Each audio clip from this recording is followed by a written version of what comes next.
जय Hind.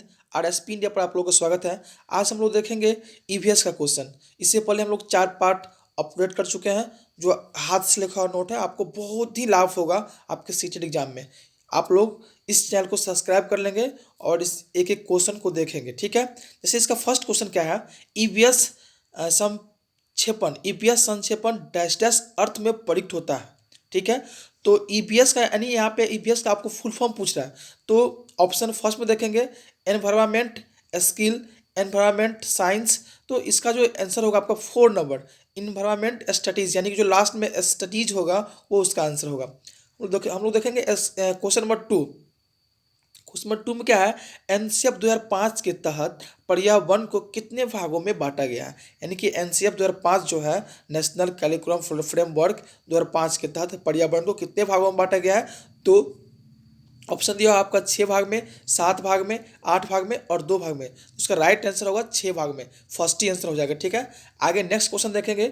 Next question क्या है, 3 नंबर, निम्न में से या निम्न में पर्यावरण की 6 अवस्था कौन सा है। तो अभी ऊपर में पढ़ेगी पर्यावरण को 6 भाग में बांटा गया है, तो वो 6 अवस्था कौन कौन सा है। फर्स्ट ऑप्शन है पर्यावरण, भोजन, पानी, आवास, यात्रा जो हम करते हैं। सेकेंड ऑप्शन है खेत, बादल, पानी, सुराही, पान, जंगल। थर्ड है पानी, धान, दाल, आवास, भोजन। और फोर्थ आइटम से कोई नहीं। तो इसका फर्स्ट ही आंसर आपका सही होगा, जो है ये 6 जो है परिवार, भोजन, पानी, आवास, यात्रा और जो हम करते हैं, ये इसका 6 भाग है, ठीक है। आगे क्वेश्चन 4 पे क्वेश्चन है, पर्यावरण में उपथिम की संख्या कितनी है। तो मुक्त थिंग की संख्या पर में हम देखें कि मुक्त थिंग की संख्या कितना था, 6। तो यहाँ बोल रहा है कि पर्यावरण के अध्ययन में उपथिम की संख्या कितना है। ऑप्शन दिया हुआ है 2, 3, 4 और 6। तो ऑप्शन इसका होगा 4, यानी 3 नंबर ऑप्शन होगा 4 जो है वो उपथिम है। आगे देखेंगे क्वेश्चन नंबर 5। क्वेश्चन नंबर 5 में क्या है, बच्चा सामाजिकरण का पहला पाठ कहाँ से सीखता है। बच्चा जो है, कोई भी बालक अपना सामाजिकरण का पहला पाठ कहाँ से सीखता है। तो ऑप्शन दिया है परिवार, विद्यालय, मित्र, इनमें से कोई नहीं। तो मैं आपको बताना चाहूँ कि बच्चा जो होता है सामाजिकरण का पहला पाठ जो है, यानी कि परिवार से सीखते हैं। इनका पहला जो गुरु होता है वो माँ ही होता है, आप लोग जानते हैं। आगे चलेंगे क्वेश्चन नंबर 6 पे। क्वेश्चन नंबर 6 में क्या है, परिवार बच्चों की शिक्षा का कैसा माध्यम है। यानी परिवार जो है बच्चों की शिक्षा का कैसा माध्यम है। ऑप्शन दिया हुआ है अनौपचारिक माध्यम है, औपचारिक माध्यम है, या इनमें ये दोनों है, या इनमें से कोई नहीं। तो परिवार जो है बच्चों की शिक्षा का कैसा माध्यम है, तो अनौपचारिक माध्यम। तो देखिए यहाँ पर थोड़ा सा हम डिस्कस करना चाहेंगे कि एक होता है औपचारिक और एक होता है अनौपचारिक। तो औपचारिक माध्यम क्या होता है, जो समाप्त हो जाए, ठीक है। और अनौपचारिक माध्यम क्या होता है, वैसा माध्यम जो कभी समाप्त न हो, यानी कि जिसको हम लगातार कुछ ना कुछ सीखते ही रहते हैं। यानी कि जीवन जीवन जीवन भर कुछ ना कुछ सीखते रहते हैं, उसे हम लोग बोलते हैं अनौपचारिक माध्यम। तो परिवार जो है बच्चे को मतलब अनौपचारिक माध्यम का एक स्रोत है, ठीक है। आगे नेक्स्ट क्वेश्चन है, टूटता तारा है। ऑप्शन नंबर 1 समान गति से चलने वाला तारा, एक चमकता पिंड जो वायुमंडल में एक समान गति से चलता है। तीसरा ऑप्शन है एक तारा जिसके एक सिरे पर पूंछल होती है। चौथा ऑप्शन है उल्का जो पृथ्वी के वायुमंडल में प्रवेश करते ही आग पकड़ लेता है। तो इसका ऑप्शन नंबर 4 हो जाएगा, उल्का जो पृथ्वी के वायुमंडल में प्रवेश करते ही आग पकड़ लेता है। आगे क्वेश्चन नंबर 8 में है। क्वेश्चन नंबर 8 में क्या है, ध्रुव तारा है। ध्रुव तारा क्या है। ऑप्शन दिया हो उत्तर star, south star, east star और वेस्ट स्टार। तो ध्रुव तारा जो होगा ये आपका फर्स्ट ही आंसर होगा, उत्तर स्टार। ध्रुव तारा क्या है, उत्तर स्टार। माय डियर, ये जो क्वेश्चन है सारा एक एक क्वेश्चन जो है सीटेट में पूछा हुआ क्वेश्चन है। ये कोई क्वेश्चन बाहर से बनाया हुआ नहीं है, एक एक क्वेश्चन पूछा हुआ क्वेश्चन है। 11 से लेकर के 19 तक जितना सारा ईवीएस का क्वेश्चन है उसका कलेक्शन है ये। सेकेंड क्वेश्चन है, यानी क्वेश्चन नंबर 9, फूलों की घाटी स्थित है। फूलों की घाटी कहाँ स्थित है, जम्मू कश्मीर में, सिक्किम में, हिमाचल प्रदेश में, उत्तराखंड में। तो इसका आंसर राइट होगा 4 नंबर, यानी फूलों की घाटी जो है वो उत्तराखंड में स्थित है, ठीक है। Question number 10। क्वेश्चन नंबर 10 में क्या है, पेट्रोलियम से क्या प्राप्त नहीं होता है। पेट्रोलियम से क्या प्राप्त नहीं होता है। तो आप लोग क्या करेंगे, पेट्रोलियम से क्या प्राप्त नहीं होता है, कोयला, डीजल, मोम, ग्रीस। तो डीजल भी प्राप्त होता है पेट्रोलियम से, मोम भी प्राप्त होता है, ग्रीस भी होता है, लेकिन कोयला जो है प्राप्त नहीं होता है, कोयला जो है प्राप्त नहीं होता है पेट्रोलियम से। ठीक है, आगे चलेंगे। रेटिंग स्केल में कौन सी तकनीकी का उपयोग होता है, यानी रेटिंग स्केल जो है, तो रेटिंग स्केल में कौन सी तकनीकी का उपयोग होता है? आपका ऑप्शन दिया हुआ है अधिविन्यास, लिखित प्रश्न, अवलोकन, जांच सूची। तो रेटिंग स्केल में इसका ऑप्शन 3 होगा, अवलोकन, यानी कि रेटिंग स्केल में किसी बालक का हम लोग अवलोकन करेंगे। ठीक है, आगे चलें क्वेश्चन नंबर 12। क्वेश्चन नंबर 12 में क्या है, चराव नाच कहाँ का लोग करते हैं? चराव नाच कहाँ का लोग करते हैं? ऑप्शन है झारखंड, मिजोरम, मणिपुर और मेघालय। तो चराव नाच जो है मिजोरम के लोग करते हैं। ठीक है, क्वेश्चन नंबर 13। यदि किसी वस्तु का द्रव्यमान पृथ्वी पर 50 केजी है, बहुत ही अच्छा क्वेश्चन है ये। यदि किसी वस्तु का द्रव्यमान पृथ्वी पर 50 केजी है तो अंतरिक्ष में उसका द्रव्यमान क्या होगा? तो मैं आपको यह बताना चाहूँ कि द्रव्यमान कभी चेंज ही नहीं करता है, यानी मास जो है किसी वस्तु का चेंज करता ही नहीं है, तो वो अंतरिक्ष में हो या चाहे कहीं पे हो। यदि किसी वस्तु का द्रव्यमान पृथ्वी पर 50 केजी है तो अंतरिक्ष में कितना होगा? तो 50 केजी ही होगा। इसका आंसर क्या होगा? सेकेंड नंबर इसका आंसर सही होगा। आगे क्वेश्चन नंबर 14 में क्या है, यदि किसी वस्तु का भार पृथ्वी पर 50 न्यूटन है तो उसका अंतरिक्ष में क्या होगा? यहाँ पे वेट की बात किया जा रहा है, यहाँ पर भार की बात किया जा रहा है। तो भार तो है ये चेंजेबल है, तो भार क्या होगा? हम लोग जानते हैं कि अंतरिक्ष में W बराबर क्या होता है? तो G होता है। W बराबर क्या होता है? G। और G का मान अंतरिक्ष में कितना होता है? G का मान होता है 0। ठीक है, तो किसी भी चीज़ में 0 से मल्टीप्लाई करेंगे तो क्या हो जाएगा? 0। यानी कि अंतरिक्ष में जो है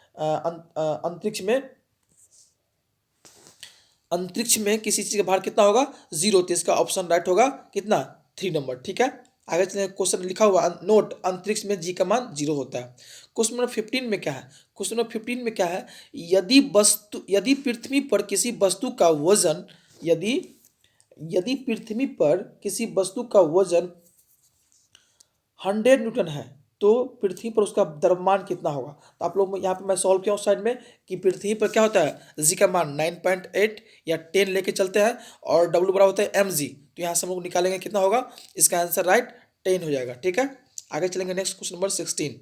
एक विज्ञान शिक्षक के दृष्टिकोण से किस स्तर पर एक विज्ञान की दृष्टिकोण से आप एक विज्ञान के शिक्षक है तो आपके दृष्टिकोण से किस स्तर पर औपचारिक मूल्यांकन नहीं होना चाहिए? प्राथमिक स्तर पर, उच्च प्राथमिक स्तर पर, माध्यमिक स्तर पर और उच्च माध्यमिक स्तर पर। तो ये आपका हो जाएगा प्राथमिक स्तर पर जो है बच्चे में मूल्यांकन नहीं होना चाहिए। आगे क्वेश्चन नंबर है 17 नंबर। नीचे दिए गए जीवों के समूह में किसकी दृष्टि श्रेष्ठ होती है तथा वे मनुष्य की तुलना में 4 गुनी अधिक दूरी वस्तु को देख सकते हैं? तो जैसे यह क्वेश्चन मिले तो आपको ढूंढना है चील, गरुड़ और गिद्ध। चील, गरुड़ और गिद्ध, ये ऑप्शन नंबर 4 में आपको देखने को मिल जाएगा कि चील, गरुड़ और गिद्ध जो है ये आपको मिल जाएगा, ऑप्शन नंबर 4 में ही है। ठीक है, आगे चलेंगे। नेक्स्ट क्वेश्चन में क्या है, मानवों के पेट में आमाशय रस की प्रवृत्ति डैश डैश डैश होती है और यह भोजन के पाचन में सहायक करता है। ऑप्शन है फर्स्ट क्षारीय, उद्यमी, उदासीन और अम्लीय। तो इसका भी आंसर आपका होगा अम्लीय, यानी कि ये HCl होता है। तो इसका आंसर आपका क्या हो जाएगा? 4 नंबर भी इसका ही आंसर हो जाएगा। ठीक है, आगे चलेंगे क्वेश्चन नंबर 19 नंबर पे। हमारे देश में मिर्ची जो है कहाँ से लाया गया? हमारे देश में मिर्च जो है वो कहाँ से लाया गया? ऑस्ट्रेलिया से, दक्षिण अमेरिका से, रूस से और उज्बेकिस्तान से।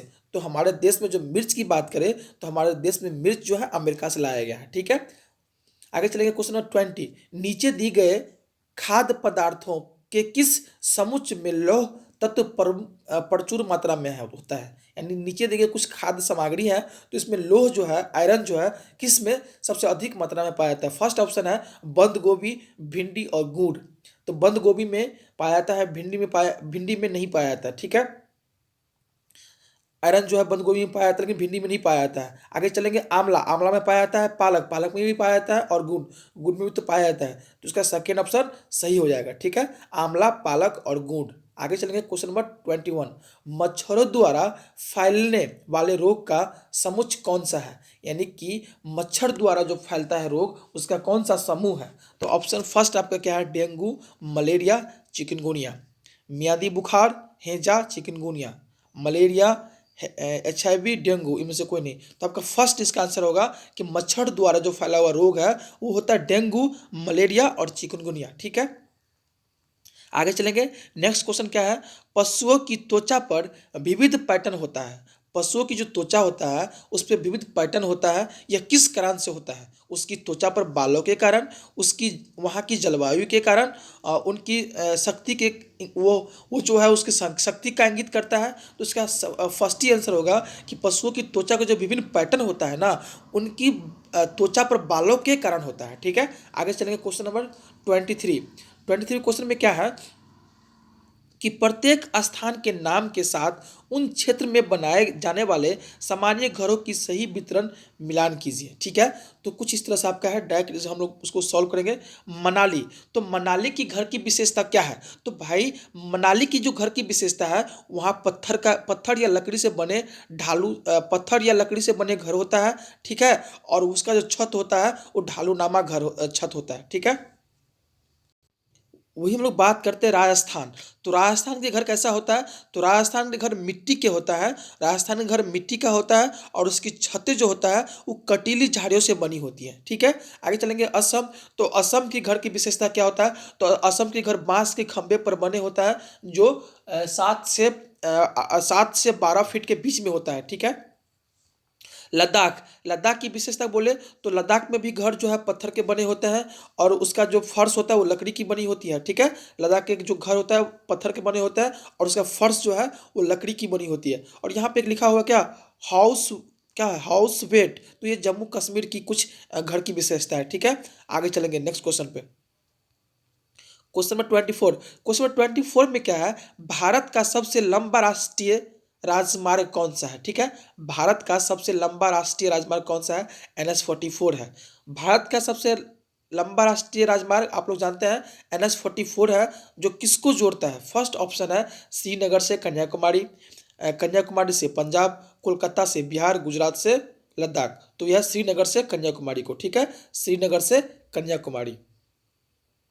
आगे चलेंगे। भारत का सबसे प्राचीन सड़क मार्ग कौन सा है? शेरशाह सूरी मार्ग, आगरा मार्ग, NH47, NH91। तो आपका फर्स्ट इसका आंसर होगा शेरशाह सूरी मार्ग जो है वो सबसे पुराना राष्ट्रीय राजमार्ग है। ठीक है, आगे चलेंगे क्वेश्चन नंबर 26 में क्या है? प्राथमिक स्तर पर पर्यावरण अध्ययन में रचनात्मक प्राथमिक स्तर पर पर्यावरण अध्ययन में रचनात्मक अवकलन डैश डैश को शामिल नहीं करता है। ठीक है, तो इसका फर्स्ट ही आंसर होगा शिक्षार्थियों को ग्रेडिंग और रैंकिंग। ठीक है, आगे चलिए क्वेश्चन नंबर 27 में क्या है? प्राथमिक स्तर पर बच्चों को आकलन करने का सर्वश्रेष्ठ तरीका है।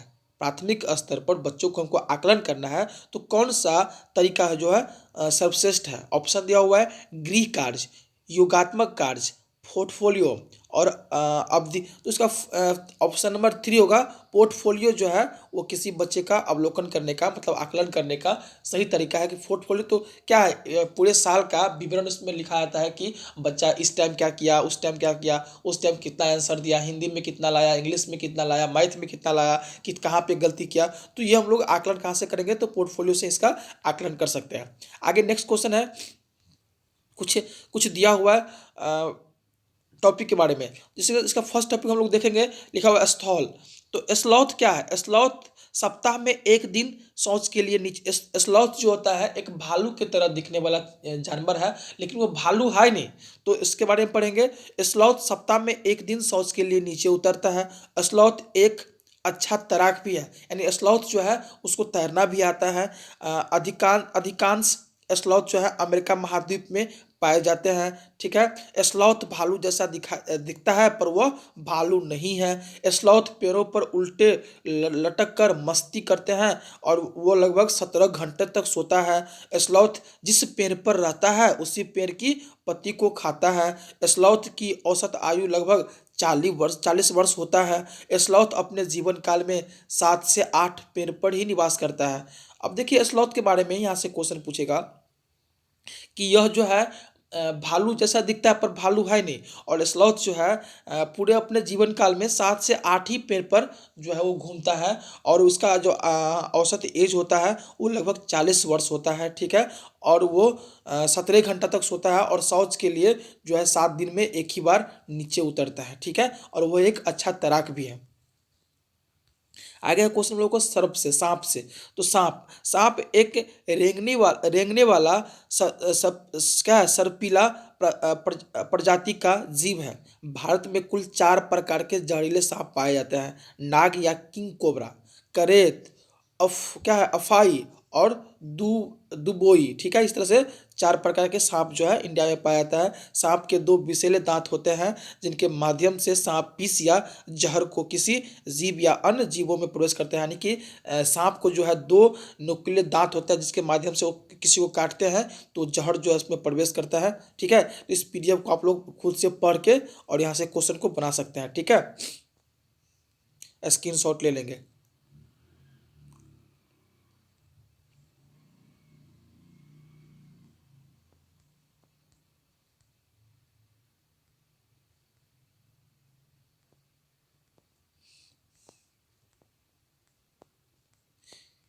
यहाँ पे है पोचमपोली। पोचमपोली एक क्या है, पोचमपोली एक कलमकारी जो है आंध्र प्रदेश की प्रचलित रेशम साड़ी है। यानी पोचमपोली जो है आंध्र प्रदेश में एक साड़ी का मतलब क्या है, प्रकार है, ठीक है। मधुमक्खी पालन को एपीकल्चर कहा जाता है। सबसे अधिक मधुमक्खी पालन लीची के पेड़ पर होता है। भारत में सर्वाधिक मधुमक्खी पालन जो बिहार और झारखंड में होता है। मधुमक्खी पालन जो है अक्टूबर और दिसंबर में शुरू होता है, ठीक है। आप लोग एक छोटा प्रयास था और प्रयास का ये निचोड़ क्वेश्चन है जो इसमें इसी सेट से आपको 4 से 5 क्वेश्चन देखने को मिलेगा। यदि आपको यह अच्छा लगा मेरा प्रयास तो चैनल को सब्सक्राइब जरूर करेंगे और शेयर करेंगे। Thank you very much.